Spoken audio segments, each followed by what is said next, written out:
Hi, I'm Rowan Bortz, and I'm going to be talking about South Sudan, which is the country I did my Human Rights Report Card project on.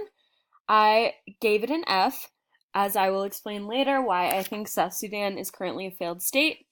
As you can see in my map, here's South Sudan. It's bordered by Ethiopia, Uganda, the DRC, Central African Republic, and Sudan, which it broke off from. And here is a map of the various areas of South Sudan. Okay, so we're going to start by discussing some of the key human rights issues in South Sudan. So the first one I chose to talk about, which is the one I think is the most egregious human rights offense right now in South Sudan, which is attacks on civilians. These attacks generally target the weakest members of society, which in this case are women, children, and the elderly. One of the things that I believe makes South Sudan a failed state is that the government is responsible for most of these attacks, although it can't be denied that the militias found in South Sudan are also responsible for many attacks.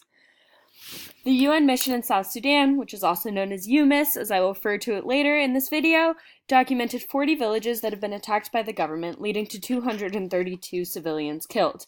And these are only the attacks that UMISS documented. The targets of these attacks tend to be schools and health facilities, which relate back to my earlier point about targeting the weakest members of society. There's rampant sexual violence in South Sudan. Women are often targeted during attacks on villages as they flee these attacks or when they're in search of basic necessities like food and water. As a result, a lot of sexual violence occurs around UN sites. There are currently 6,500 children documented as child soldiers in South Sudan. These children are recruited through forced abductions and are often victims of sexual assault, abuse, maiming, and these children are often even killed. One of the other human rights abuses in South Sudan is related to the Sudanese justice system. This justice system promotes widespread impunity for perpetrators of violence, sexual or otherwise. One of the reasons why this is the case is because the government itself is often the perpetrator of this violence. For example, this May, General Gabriel Riek was appointed Chief of the Defense Forces by the President of South Sudan, Kiir. Riek is the subject of sanctions from the United States, the European Union, and the United Nations for war crimes. In August, Kiir, who is the President of South Sudan, announced amnesty for notorious rebel commanders who are also perpetrators of human rights offenses in South Sudan. The last human rights offense that I'm going to look at is attacks on humanitarian aid. Since 2013, 100 aid workers have been killed in South Sudan, making it one of the most dangerous places to be an aid worker. In February saw the arbitrary detention of 29 aid workers in the Bagari area. In April, 10 aid workers were abducted for 5 days in Yair. And in July, armed youth burned humanitarian facilities in Mabon County. It is important to note that these armed youth burned these facilities in protest for a lack of job opportunities, but aid activities have since been suspended in that area. UMISS peacekeepers have also been attacked on several occasions, which has led to the death of a Bangladeshi soldier in June and a Nepalese soldier in September. Next, I'm going to look at the current news in South Sudan and discuss one article. The article I chose is from March 19th of 2019, and it's about how oil companies fund violence in South Sudan. So according to a UN report released on February 20th, the state-owned oil company Nile Petroleum Corporation, which is also known as NilePet, as I will refer to it, and NilePet is basically, according to the UN report, designed for autocratic control. So in short, NilePet is essentially in the hands of President Kiir, who has since appointed many National Security Service, known as the NSS, affiliated individuals to the board. Many of these individuals have been specifically accused of human rights abuses.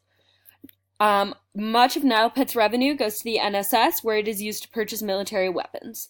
If we need further proof of this being true, just look at the 2016 letter from the government of South Sudan asking NilePet for $1.5 million.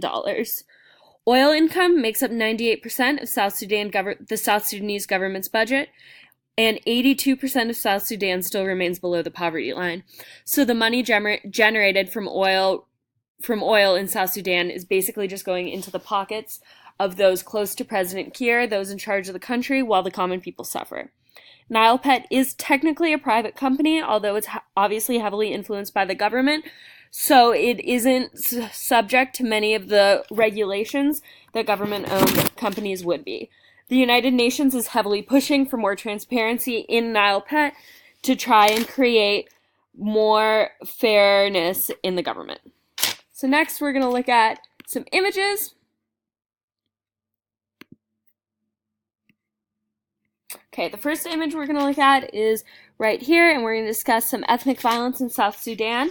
So this picture is a Nuer mother and son, and so there are basically two predominant ethnic groups in South Sudan, the Nuer and the Dinka, and these tribes are traditionally pastoral, but they have a long history of violence, usually over lands.